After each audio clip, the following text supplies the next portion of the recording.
এই যারা বিশ্বকাপে খেলবে তাদের প্রত্যেক খেলোয়াড়ের ডোপ টেস্ট তাদের নেগেটিভ প্রমাণিত হইতে হবে, অর্থাৎ তাদের শরীরে অ্যালকোহল আছে কিনা, মদের উপস্থিতি আছে কিনা, মদ নেশা করছে কিনা, এটা পরীক্ষার মাধ্যমে প্রমাণ হইতে হবে যে সে মদ পান করে নাই।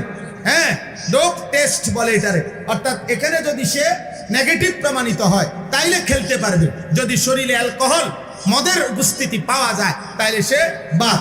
তাইলে বোঝা গেল ফুটবল খেলার মধ্যে এই খেলোয়াড়রা অসংখ্য যারা নেশা করে, এই নেশা তাদেরকে উত্তাল বানায় ফেলে।